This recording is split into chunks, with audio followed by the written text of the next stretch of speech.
Mary Wollstonecraft a vindication of the rights of woman. ये इसका ऐसे था जिसने इसने जो इसने लिखा था।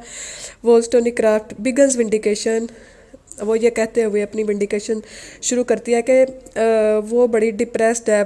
पहले जब उसने ये हिस्ट्री इंसानियत की हिस्ट्री पढ़ी, उसने ये फैसला किया कि औरतें और मर्द एक दूसरे से या तो डिफरेंट हैं, या तो हिस्ट्री ने औरतों के साथ बहुत ज़्यादा अनफेयर सलूक किया है।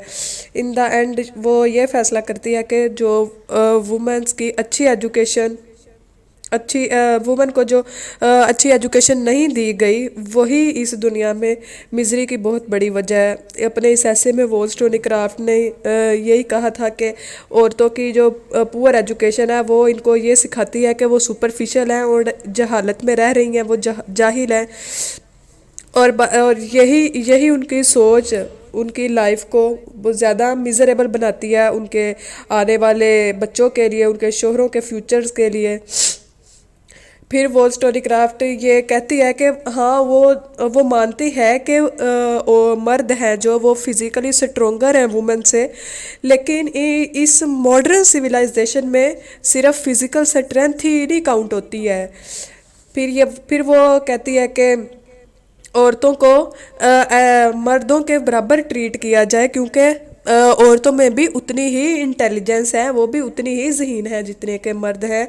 और वो जब वो ऐसे लिख रही थी तो उस वो ऑलरेडी जानती थी कि बहुत ज़्यादा मर्द उसके इस ऐसे पे क्रिटिसाइज़ करेंगे और बहुत ज़्यादा उसको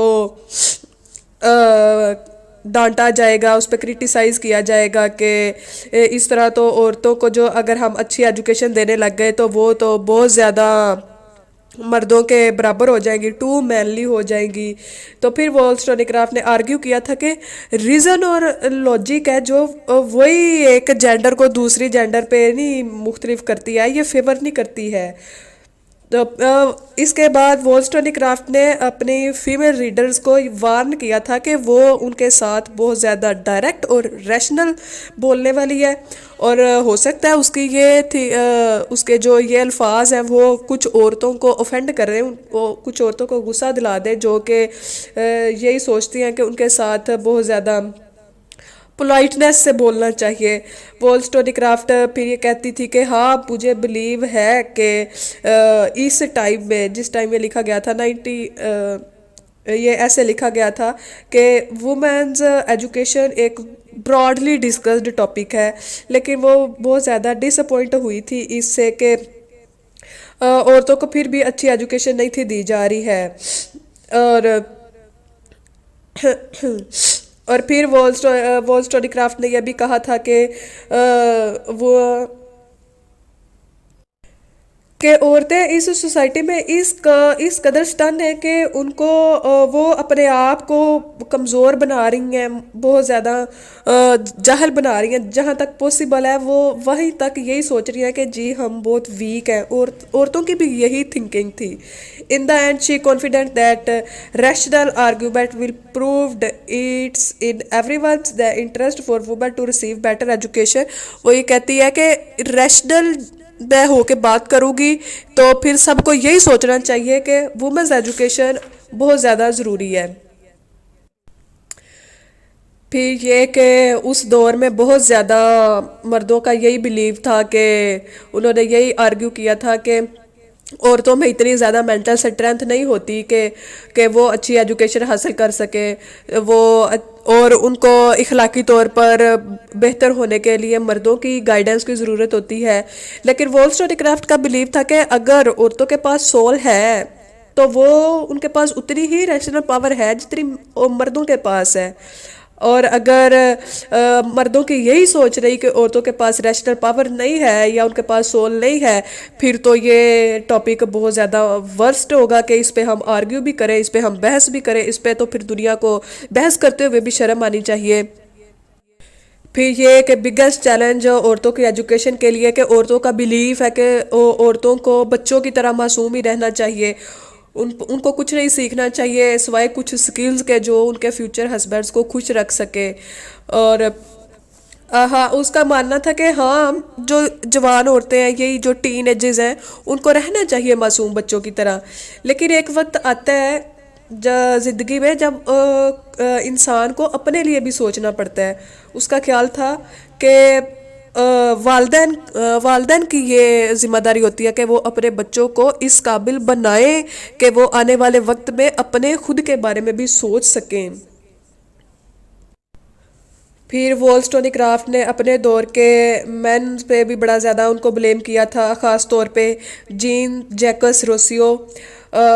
उससे जो रोसियो है वो इस टाइप की एजुकेशन प्रमोट कर रहा था कि वो औरतों को कम्प्लीटली यूजलेस बना रहा था, कि वो माशरे के एक बिल्कुल ही यूजलेस क्रिएचर्स हैं, यही कह लो। तो फिर रोसियो का ये ख्याल था कि मैन है जो वो परफेक्टली रैशनल है, और औरतों को उनकी गाइडेंस की ज़रूरत है कि वो उसकी पैरवी करें, वो मर्दों की पैरवी करें औरतें। लेकिन वॉलस्टोनीक्राफ्ट ने रोसियो पे बहुत ज़्यादा आर्ग्यू किया था और यही कहा था कि अगर इनकी यही सोच रही औरतों के बारे में, फिर तो ये मर्द भी ओवरग्रोन चाइल्ड ही हैं। मतलब ये बहुत ज़्यादा बड़े हो गए, कद में लंबे हो गए, लेकिन बच्चे के बच्चे ही हैं, इनकी अकल नहीं आई।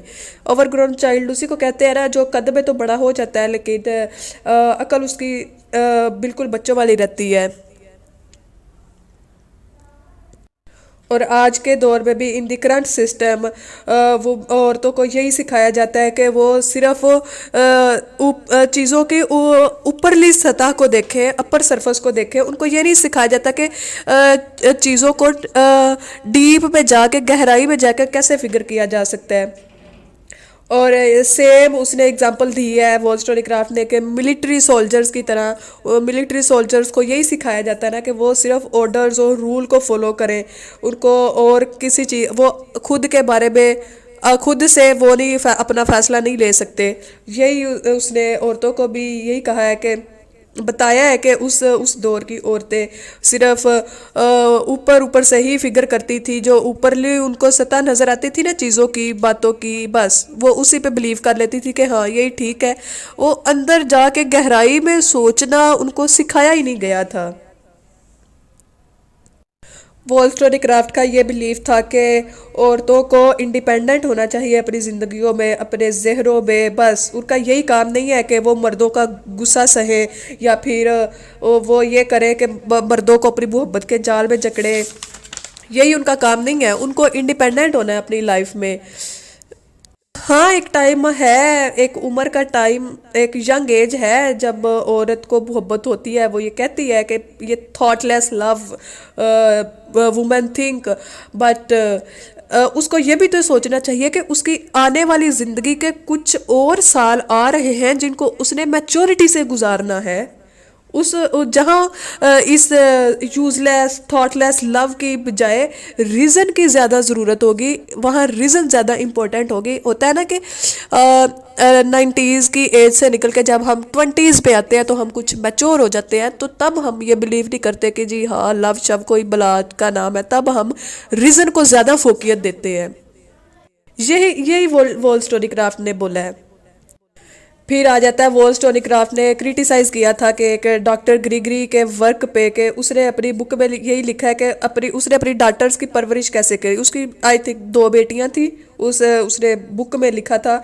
और उसने अपनी बेटियों को यही सिखाया था कि how to nicely dress up, अच्छी तरह उनका ड्रेस कोड अच्छा होना चाहिए। और वॉलस्टोनीक्राफ्ट के ख्याल में कि हाँ ये औरतों की जहन में है कि उनको खूबसूरत लगना चाहिए, ये तो ऑलरेडी उनके जहनों में है कि जी उनको नाइसली ड्रेसअप होना है, कि वो खूबसूरत लगे सोसाइटी में। लेकिन जो डॉक्टर ग्रिगरी ने इस कदर अपनी डॉटर्स को ये लर्न करने के लिए फोर्स किया है कि वो नाइसली ड्रेसअप हो, उसके ख्याल में कि डॉक्टर ग्रिगरी के लिए बस एक यही बहुत इंपॉर्टेंट काम रह गया है कि बस नाइसली ड्रेसअप हो और कुछ ना करें। और जो सेकंड एडवाइस डॉक्टर ग्रिगरी ने अपनी बेटियों को दी कि वो ये कि हर सूरत उन्होंने अपने जो ट्रू इमोशंस हैं वो किसी पे जाहिर नहीं होने देने, चाहे वो मिजरी में रह रही हैं या वो किसी पेन में है, किसी लव में है, या उनका ब्रेकअप हो गया है, तो कुछ भी करे अपनी फ्रस्ट्रेशन औरतों ने शो नहीं होने देनी। वो किसी के सामने रो नहीं सकती, किसी से अपने ट्रू इमोशंस के बारे में बात नहीं कर सकती।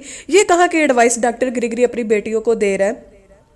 और वॉलस्टोनीक्राफ्ट के बिलीव में कि उसका ये बिलीव था कि जो ट्रू बॉन्ड है बिटवीन मैन एंड वुमेन वो लव नहीं है, it's friendship. Love is something that Wollstonecraft connect to sex and romance. उसके ख्याल में कि लव कुछ भी नहीं है सिवाय कि मैन एंड वुमेन सेक्स कर रहे हैं या रोमांस कर रहे हैं। लेकिन जो फ्रेंडशिप का बॉन्ड है between two people rather than their what is their gender, men to men, woman to men, men to woman, ये जो फ्रेंडशिप है ये लॉन्ग लास्टिंग है। ये एक उस तरह नहीं है, लव की तरह नहीं है कि कुछ देर के लिए हुआ है, कुछ अरसे के लिए हुआ है तो चलो जी फिर जज्बात ख़त्म, रूह ख़त्म, सब कुछ ख़त्म। ये वो नहीं है। फ्रेंडशिप एक लॉन्ग लास्टिंग रिलेशनशिप, एक स्ट्रॉन्ग बॉन्ड है जो ताहयात पूरी ज़िंदगी रहता है मैन एंड वुमेन के दरमियान। इस फ्रेंडशिप के बॉन्ड को इसने बहुत ज़्यादा प्लेयर किया था कि ये बहुत ज़्यादा इम्पोर्टेंट है, बस फ्रेंडशिप ही होनी चाहिए। और फिर इसने कहा था कि अगर डॉक्टर ग्रिगरी की ये नसीहतें अपनी बेटियों के लिए ठीक हैं तो फिर तो वुमेन्स की ज़िंदगी का पर्पज़ तभी ख़त्म हो जाता है ना कि जब वो शादी कर ले और उनके बच्चे हो जाएं। फिर तो उनकी ज़िंदगी में कुछ और अचीव करने के लिए बचता ही नहीं है, उनकी ज़िंदगी तो वही ख़त्म हो जाती है, तब तो वो वही मर जाती हैं। वॉलस्टोनीक्राफ्ट का बिलीव था कि वुमेन्स को इस लव शब्द के चक्कर से निकल के अपनी ज़िंदगी में कुछ और सोचना चाहिए, कुछ और बड़ा करने के लिए उनको सोचना चाहिए कि वो क्या अचीव कर सकती हैं क्या नहीं। बस यही नहीं कि जी मोहब्बत की, शादी की, बच्चे पैदा किए और जी बस उनका काम ख़त्म। नहीं, ये नहीं है। सच तो यही है कि हम लोग नहीं जानते कि औरतें किस कदर काबिल हैं जब तक हम उनको माशरे में वही रिस्पेक्ट और एजुकेशन ना दे जो हम मर्दों को ऑफ़र कर रहे हैं, उनको वही टास्क ना दे जो हम मर्दों को ऑफ़र कर रहे हैं। अगर तो मर्द परफॉर्म कर रहे हैं तो ठीक, अगर औरतें भी उस टास्क को अच्छी तरह से परफॉर्म कर दे तो ये बहुत बड़ी बात होगी। लेकिन हम तब तक जान ही ना पाएंगे जब तक हम लोग औरतों को वो टास्क ना दे, उनको वो एजुकेशन ना दे। In Wollstonecraft times society was still long way from achieving this goal. उसके दौर में, वॉलस्टोनीक्राफ्ट के दौर में, कि ये थिंकिंग लाना मर्दों में, औरतों में अभी बहुत ज़्यादा दूर था। लेकिन वॉलस्टोनीक्राफ्ट ने फिर भी अपनी आवाज़ बुलंद की थी उसके लिए कि अगर मैन समझते हैं कि वो औरतों से बहुत ज़्यादा सुपीरियर हैं तो तब उनको प्रूव भी करना चाहिए कि हाँ वो सुपीरियर हैं। वो कैसे प्रूव कर सकते हैं? ऐसे कि वो औरतों को अपने बराबर हर फील्ड में जगह दे, अपने बराबर उनको वो करे, एजुकेशन दे, तब वो ये प्रूव करेंगे कि हाँ हम औरतों से सुपीरियर हैं जो हम अपने से कमज़ोर मखलूक के बारे में सोच रहे हैं। That's how she raised her voice for women's rights in an era when society was truly a male dominant society.